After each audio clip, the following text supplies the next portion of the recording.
देवबंद से बड़ी खबर सामने आ रही है। पुलिस और बदमाशों के बीच मुठभेड़ हुई है। मुठभेड़ के दौरान गोली लगने से 2 बदमाश घायल, तो वहीं 2 लाख रुपए, एक तमंचा, 2 जिंदा कारतूस बरामद किया गया।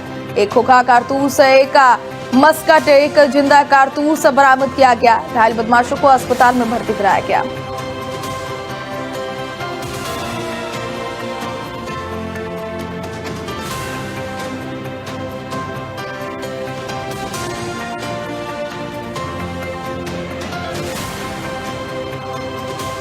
देवबंद से बड़ी खबर सामने आ रही है। आईआईएमटी कॉलेज छात्र हत्याकांड का आरोपी गिरफ्तार। पुलिस ने मुठभेड़ में आरोपी को गिरफ्तार किया है। आईआईएमटी कॉलेज के बाहर छात्र को गोली मारी थी। बदमाश के कब्जे से कार समेत हथियार भी बरामद किया गया है। शनिवार को नागल में छात्र की हत्या की गई थी। फरार अन्य आरोपियों की तलाश में जुटी है पुलिस। जो छात्र वहाँ एग्जाम दे रहे थे वो बाहर के कॉलेज के थे, और इस एग्ज़ाम के ख़त्म होने के बाद 12:30 बजे जब एग्ज़ाम खत्म हुआ तो इसमें 2 युवक जब बाहर सड़क से बाहर निकल रहे थे, उस वक्त एक कार सवार कुछ लड़के आए और उनके द्वारा एक जो युवक एग्ज़ाम देके बाहर आ रहा था उससे लाठी डंडों से मारपीट की गई। और जब अन्य लोगों के द्वारा उनको पकड़ने का प्रयास किया गया तो उसमें एक युवक के द्वारा भागते हुए फायरिंग की गई, जिसमें कि एक जो छात्र था उसकी दुखद मृत्यु हो गई। इस पूरे प्रकरण में पुलिस के द्वारा जो सीसीटीवी और अन्य साक्ष्य और पूछताछ की गई, उसमें उदित राड नाम के युवक का नाम आया जिसके द्वारा गोली चलाई गई, और पुलिस के द्वारा थाना पुलिस के द्वारा भारत पाकिस्तान तनाव के बीच राज्यों में अलर्ट। सहारनपुर के सरसवा में भी पुलिस हाई अलर्ट पर। सरसवा प्रभारी निरीक्षक नरेंद्र कुमार शर्मा के नेतृत्व में हाई लेवल मीटिंग। तो अगली बड़ी खबर देवबंद से सामने आ रही है। रुक कर लेते हैं अगली बड़ी खबर का। बड़गांव में बदमाशों से मुठभेड़ हुई है। आपको बताते चले देवबंद से ये बड़ी जानकारी। मुठभेड़, एक बदमाश को इस दौरान मुठभेड़ में गोली भी लगी है। आरोपी लूटपाट की घटना में शामिल था। तो देवबंद से बड़ी खबर आपको बता रखे। बदमाश के पास से 16,000 नकदी बरामद किया गया। अवैध हथियार, जिंदा कारतूस और बाइक भी बरामद किया गया।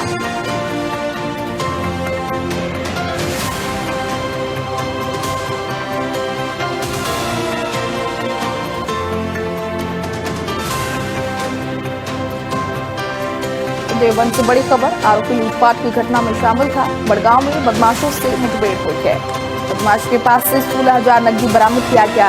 अवैध हथियार, जिंदा कारतूस और बाइक भी मौके से बरामद किया गया।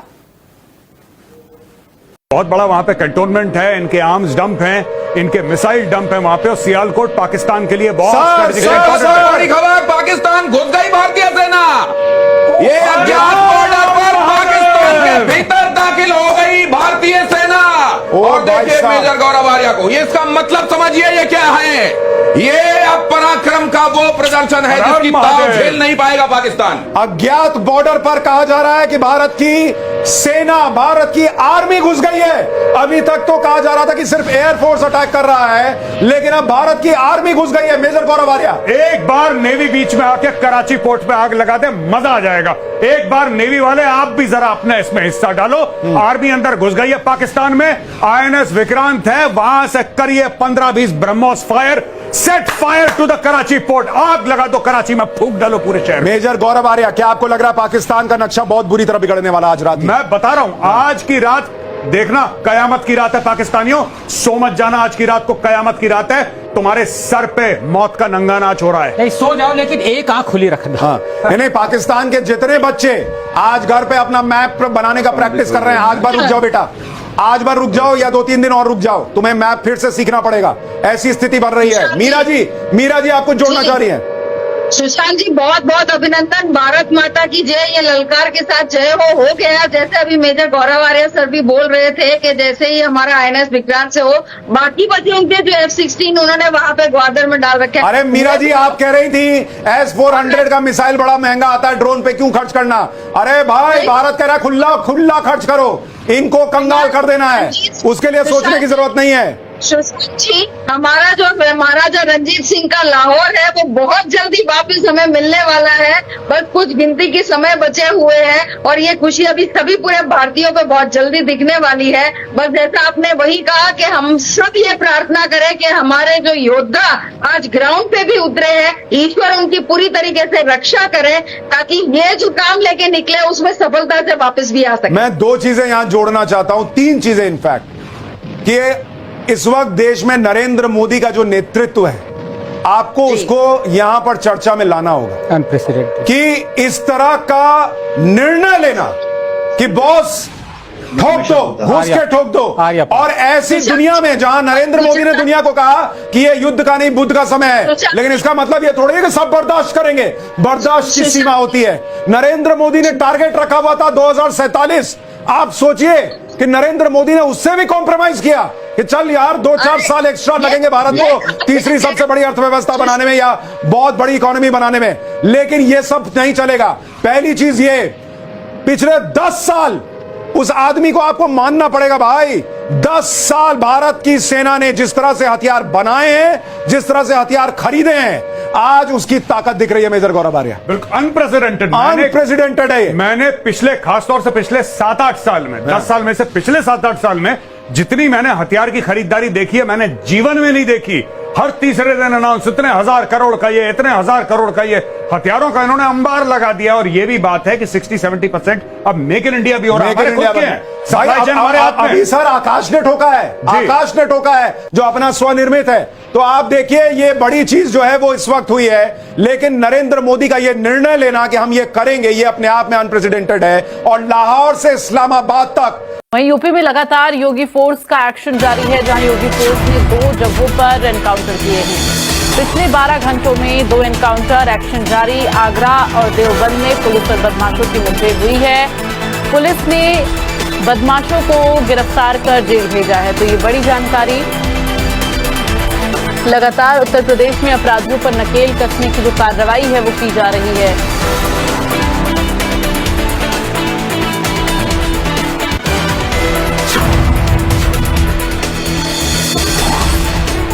तो यूपी में योगी फोर्स का एक्शन जारी है और योगी फोर्स ने 2 जगहों पर किए एनकाउंटर 12 घंटे में।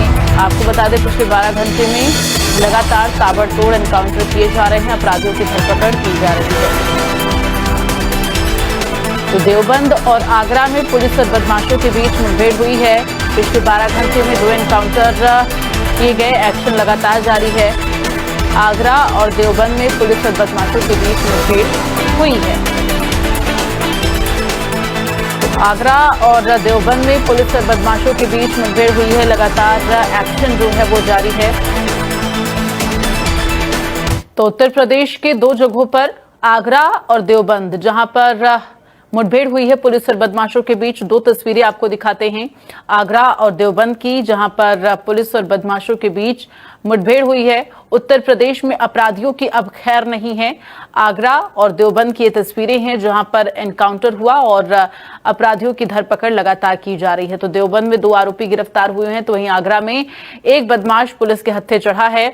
लगातार इन अपराधियों की धरपकड़ को लेकर कार्रवाई की जा रही थी और अब ये अपराधी पुलिस के शिकंजे में फंस चुके हैं। चूंकि इस वक्त अपराधियों पर नकेल कसी जा रही है। ऑपरेशन लंगड़ा के तहत तमाम जो है मुठभेड़ इन दिनों हो रही है। इससे पहले आपको बता दें बीते दिन 6 जगहों पर मुठभेड़ हुई थी, एनकाउंटर हुआ था जहां पर तमाम अपराधियों की गिरफ्तारी हुई थी। और इस वक्त देवबंद से संवाददाता प्रशांत हमारे साथ लाइव जुड़ गए हैं। प्रशांत, जानकारी दे, देवबंद में जो पुलिस और बदमाशों की मुठभेड़ हुई है ये कब हुई और जो दोनों अपराधी गिरफ्तार हुए हैं उनके बारे में भी जानकारी दें।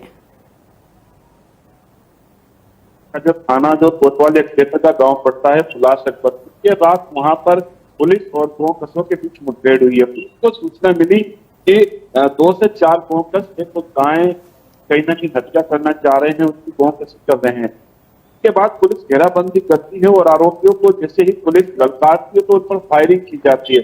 पुलिस मौके से 2 लोगों को हिरासत में ले चुकी है, जबकि 2 लोग अंधेरे का लाभ उठाकर फरार हो गए। अब यही है कि जिस तरीके से गोकसी वहां पर हो रही थी और कहीं ना कहीं एक गाय की हत्या करने का वहां पर एक योजना थी और गाय को पुलिस ने चित्ता गाय को बरामद किया है, अवैध असला वहां से बरामद किया गया है। पुलिस की बड़ी कार्रवाई है। एक सप्ताह में देवबंद पुलिस की ये तीसरी मुठभेड़ है।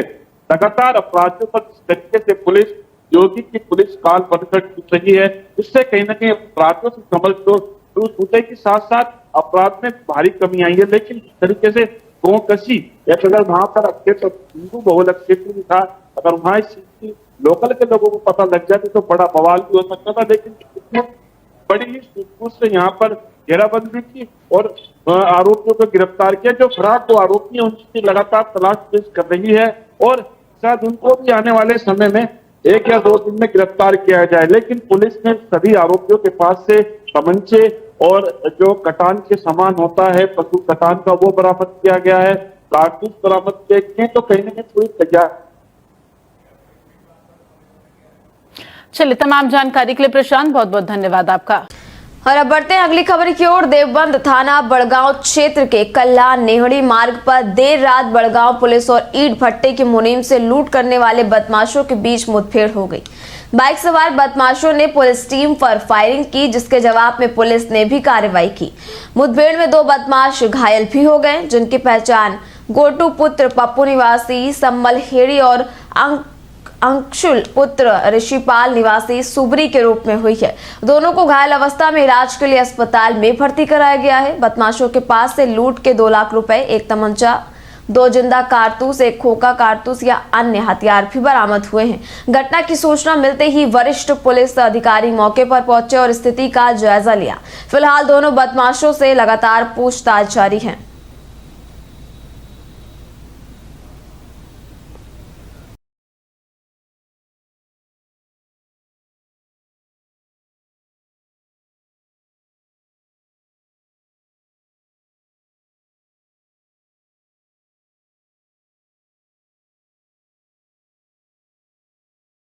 भारत माता की, भारत माता की, भारत माता की,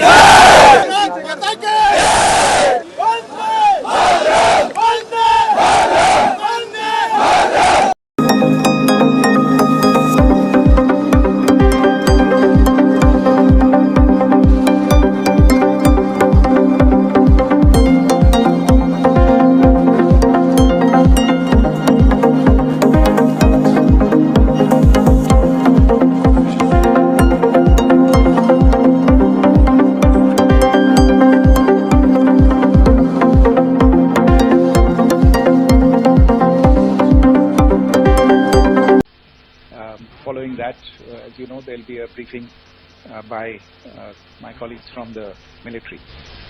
The Director General of Military Operations of Pakistan called the Director General of Military Operations of India at 15:35 hours earlier this afternoon.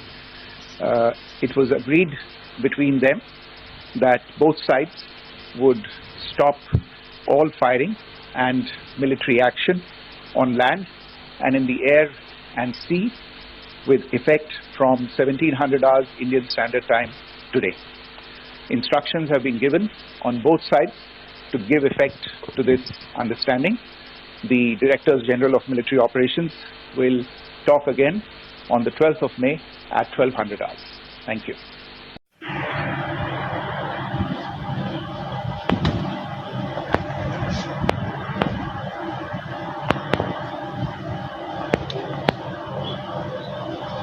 फंस गया वोट सामने, टेढ़ा हो गया।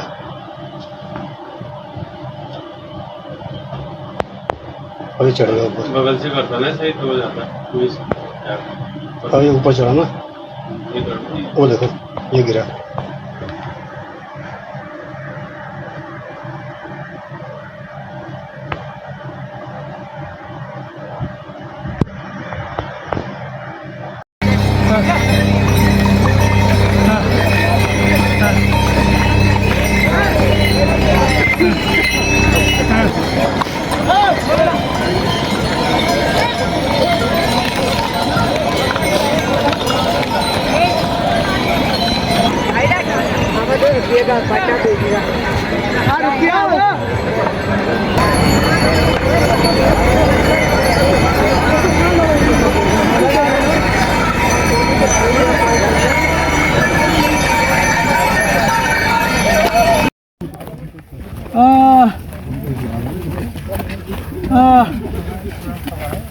माफ कर दो।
आपको सब पता है, मैं सब बता दूंगा। आपको सब पता है, लगती है ये सब पता है भाई साहब। छोड़ से आप नहीं कर रहे, वो बुलाए पास पहुंच गए, अब नहीं कर रहा मैं। आपको सब पता है भाई साहब, ऐसा मत छोड़, बता दे इसे, छोड़ इसे, छोड़ इसे। साले वो साले देवता आ गया तेरा बन के। नहीं नहीं नहीं, पहली बीवी है। ऑपरेशन सिंदूर के माध्यम से आतंकवादियों का खात्मा होगा, लेकिन 24 घंटे के अंदर टाइम फिक्स हो गया। बहनों के सम्मान के बजाय बहनों का अपमान किया, ऑपरेशन सिंदूर के नाम पर बहनों को धोखा दिया। क्या कौन सी बात थी? 24 घंटे के अंदर बैकफुट पे आ गए, जबकि एक भी आतंकवादी वहां घुस के मारा नहीं गया। अगर सब युद्ध बंद ही करना ही था तो सारे आतंकवादियों का सुपड़ा साफ करने के बाद युद्ध बंद किया जाता, हम सभी स्वागत करते हैं। सिपाही कहाँ रहा ना, आगे से लिया हुआ आगे से लिया हुआ था।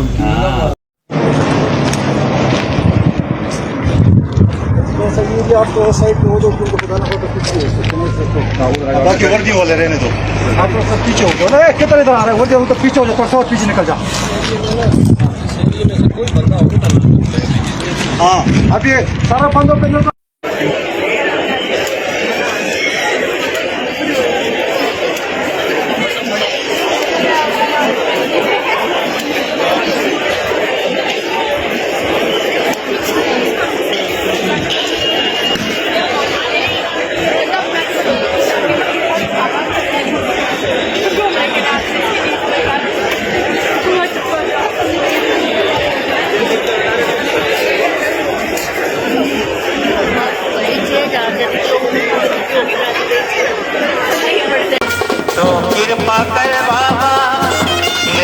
करवाऊंगा, कीर्तन करवाऊंगा, कीर्तन कराऊं ऐसा इतिहास बना दूंगा, कीर्तन कराऊं।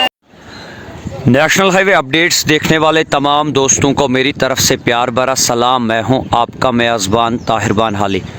अक्लमंद के लिए इशारा काफ़ी है। हमने आप लोगों को बोला था रोड कहीं पे बंद नहीं है, वीआईपी मूवमेंट है, इसीलिए जो है उधमपुर साइड का सारा ट्रैफिक रोक के रखा है।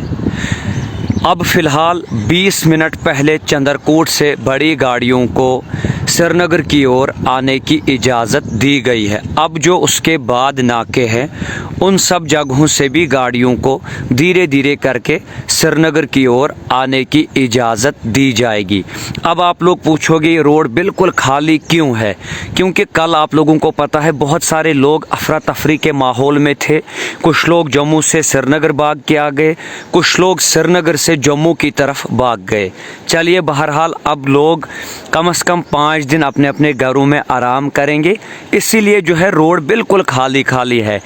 उधमपुर साइड वालों के लिए आज थोड़ा एक्स्ट्रा टाइम मिलेगा क्योंकि आज उनको रोक के रखा हुआ था वीआईपी मूवमेंट की वजह से। अब वीआईपी मूवमेंट हो चुकी है ख़त्म, इसीलिए जो है ट्रैफिक को इजाज़त दी गई है।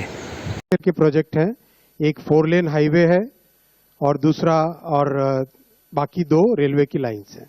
मैं सब पे डिटेल्स में आऊँगा एक एक करके। सबसे पहले साथियों, खरीफ के लिए किसानों के लिए बहुत बड़ा एक फैसला लिया गया है।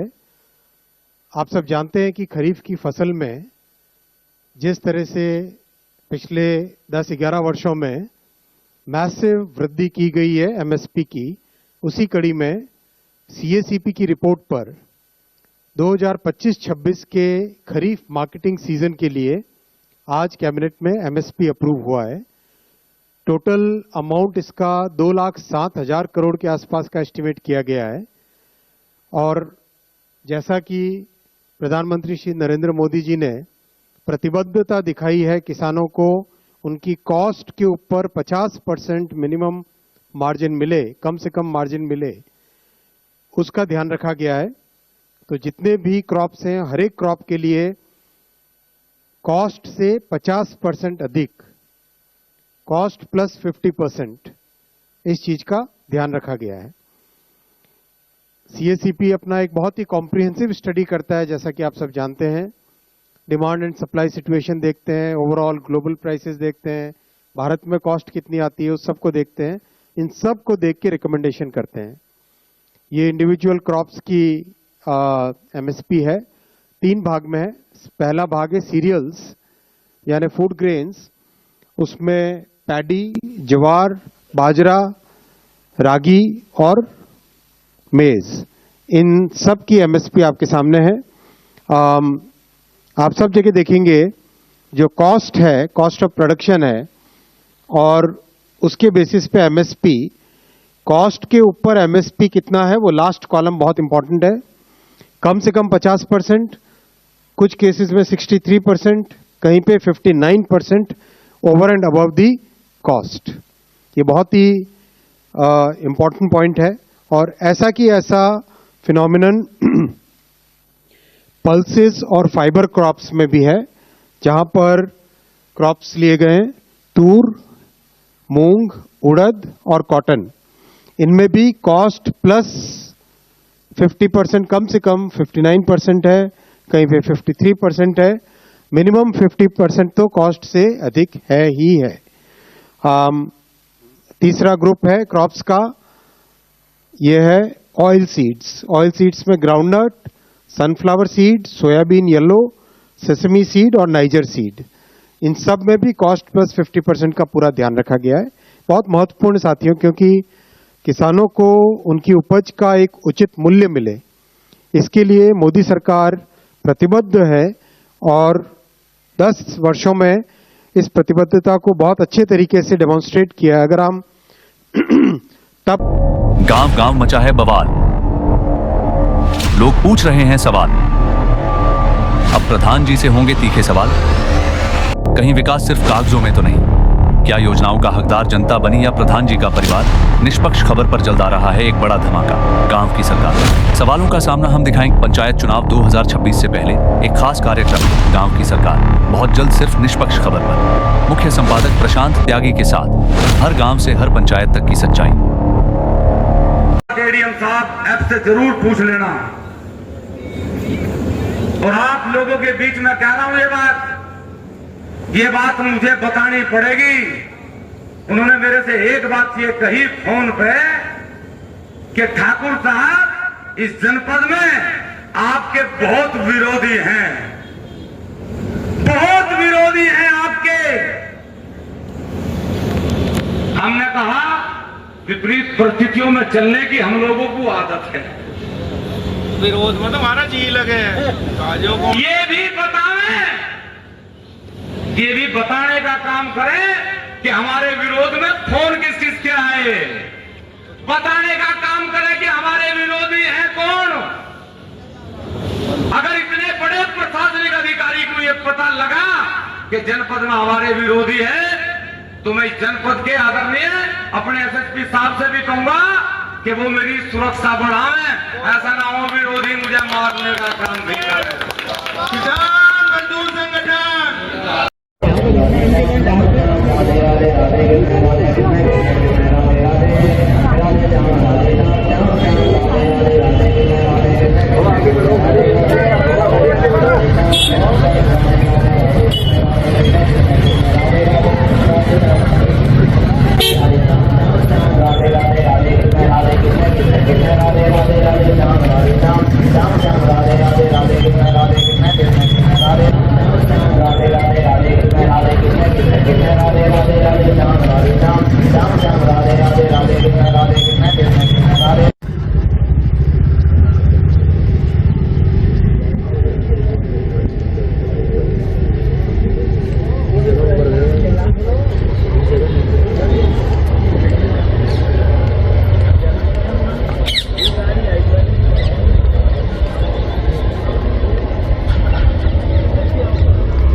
तो जब जहां जान निकाल लें, इसके लिए भी हम तैयार हैं। हम उन्हें यही निवेदन करेंगे, हमारा हुक्का पानी भाईचारा सब है ठाकुर समाज से, कहीं विवाद नहीं है। तो ऐसी वो कोई नई प्रथा ना डाले कि हम दो समाज में विवाद हो। तो मैं तो यही कहूंगा, ठाकुर पूरण सिंह बिना किसी लाग लपेट के उससे गलती हुई उसे स्वीकार करे, सार्वजनिक स्वीकार करे और माफी मांगे। और ये बड़ा दिल दिखाते हुए मैं समाज से भी अनुरोध करूंगा उसे माफ करने का काम करो। और वो नहीं करता, ऐसा जैसे मेरे भाई ने भी कहा, हमारा काम नहीं है उसके पीछे घूमना या लट बजाना या ज्ञापन देना, नेता नहीं हमें बनाना। जाकर हम एक तारीख कर लो, जो भी आप सर्वसम्मति से यहाँ चुनोगे उस तारीख में पुनः इकट्ठे और जोर शोर से ट्रैक्टर ट्रॉली से आवे, कप्तान के ऑफिस में गिरेंगे, FIR दर्ज करेंगे, अरेस्ट कराने का काम करेंगे। नहीं मानते, ये मेरा अपना सुझाव है। अगर इस पर सभी सहमत हो तो हाथ उठा के समर्थन करो। सब सहमत है तो ठीक है, तारीख बताओ।